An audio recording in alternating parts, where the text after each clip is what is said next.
வணக்கம். இன்னைக்கு நம்ம பார்க்கக்கூடிய பதிவு என்னன்னு பார்த்தீங்கன்னா, செல்வமகள் சேமிப்பு திட்டம். அதாவது இந்த செல்வமகள் சேமிப்பு திட்டம் எந்த ஆட்சியில் யார் கொண்டு வந்தா, இந்த திட்டத்துடைய நோக்கம் என்ன, இந்த திட்டம் பெண் பிள்ளைகளுக்கு எந்த அளவுக்கு உதவிகரமாக இருக்கும் அப்படிங்கிறத இந்த பதிவில் நம்ம இப்போ பார்ப்போம்.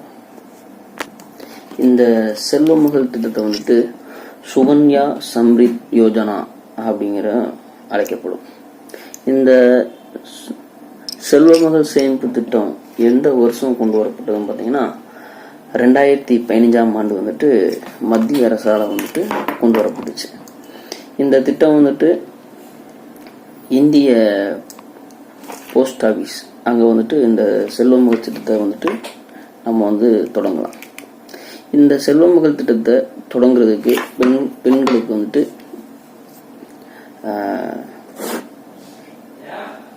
என்ன, இந்த திட்டத்தை பெண் பிள்ளைகள் எத்தனை வயசு இருக்கும்போது ஆரம்பிக்கலாம் அப்படிங்கிறத பார்ப்போம்.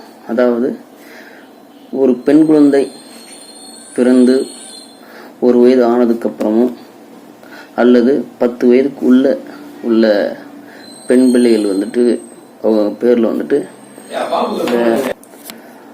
10 வயதுக்கு முன்னாடி உள்ள, அதாவது 10 வயது பூர்த்தியாகாத பெண்கள் குழந்தைகள் அனைவருக்கும் இந்த செல்வமகள் சேமிப்பு திட்டத்தை தொடரலாம். இந்த செல்வமகள் சேமிப்பு திட்டம் தொடங்குறதுக்கு முன்னாடி அவங்க பேரில் ஒரு 1000 ரூபா டெபாசிட் பண்ணி அக்கௌண்ட் ஓப்பன் பண்ணி இந்த செல்வமகள் சேமிப்பு திட்டத்தை தொடங்கலாம். இந்த செல்வமகள் சேமிப்பு திட்டத்தை ஒரு வீட்டில் எத்தனை பெண் குழந்தைகளுக்கு தொடரலாம் அப்படின்னு பார்த்தீங்கன்னா 2 பெண் குழந்தைகளுக்கு தொடரலாம். 2 பெண் குழந்தைகள் அப்படின்னு பார்த்தீங்கன்னா முதல் குழந்தை, 2ஆம் குழந்தை. இப்படி 2வது பிரசவத்தில் உங்களுக்கு அவங்களுக்கு இரட்டை குழந்தைகள் பிறந்து வந்துச்சுன்னா அந்த இதில் 3 குழந்தைகளுக்குமே செல்வமகள் சேமிப்பு திட்டத்தை நீங்கள் தொடரலாம். இந்த செல்வமகள் சேமிப்பு திட்டம் அப்படி என்ன பயன் தரும் அப்படின்னு பார்த்தீங்கன்னா, இப்போ ஒரு 9 வயசில் போடுறீங்கன்னா அதுக்கு அந்த அக்கௌண்ட் ஒரு 15 வருஷம் கண்டினியூவாக அந்த இதில் அந்த திட்டத்தில் காசு கட்டிக்கிட்டே வருவீங்க. இதோடைய முதிர்ச்சி காலம் அப்படின்னு பார்த்தீங்கன்னா 21வது வயசில் முதிர்ச்சி அடையும்.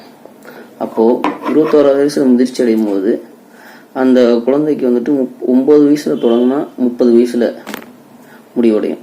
அதே இது ஒரு 2 வயசில் தொடங்கினா ஒரு 22 வயசு 23 வயசில் அதோடைய முதிர்ச்சி காலங்கிறது அமையும். இப்படி இந்த திட்டத்தில் ஒரு 2 வயசு 3 வயசில் தொடங்கும்போது அந்த பெண் குழந்தையுடைய படிப்பு செலவுக்கு பயன்படும்.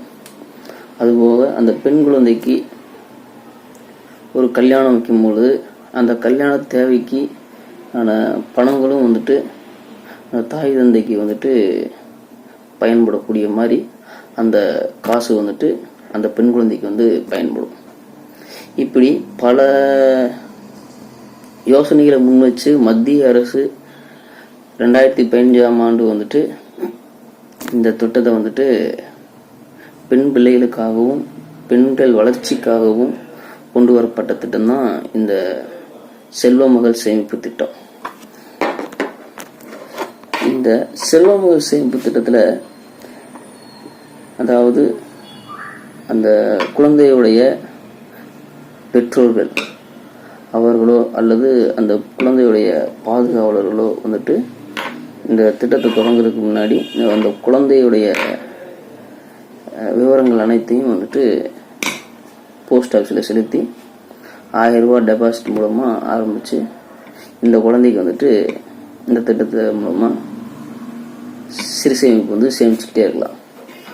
இந்த திட்டத்தில் 18 வயது பூர்த்தி அடையிறதுக்கு முன்னாடி வரைக்கும் பெற்றோர்கள் அந்த திட்டத்தை ஹேண்டில் பண்ணிக்கலாம். 18 வயதுக்கு அப்புறம் அந்த பெண் குழந்தைகள் அவங்க தான் அந்த திட்டத்தை மூலமாக பயன்பெற முடியும். காசு எடுக்கிறதா இருந்தாலும் அது என்ன பண்ணுறா இருந்தாலும் அந்த பெண் குழந்தையுடைய கையெழுத்து இல்லாமல் அந்த திட்டத்தை வந்துட்டு முயற்சியடைய செய்ய முடியாது.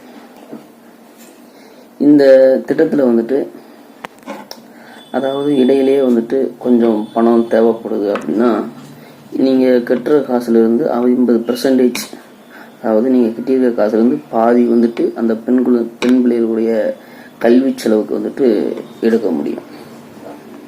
அதாவது இந்த செல்வ மகள் சேமிப்பு திட்டத்தில் வந்துட்டு குறைஞ்சது 1000 ரூபாயிலிருந்து அதிகமாக வந்து 1.5 லட்ச ரூபா வரைக்கும் வந்துட்டு மாதம் டெபாசிட் பண்ணலாம். இந்த இதில் வந்துட்டு ஐடி சட்டப்படி வந்துட்டு 1933 கீழே வந்துட்டு இது வந்துட்டு அதாவது பண நிர்ணயம் வந்துட்டு செய்யப்பட்டிருக்கு. இந்த சேமிப்பு திட்டத்தில் வந்துட்டு பயன்பெறக்கூடிய பெண் பிள்ளைகளுக்கு வந்துட்டு வரி விலக்கும் வந்துட்டு அளிக்கப்பட்டிருக்கு. நன்றி, வணக்கம்.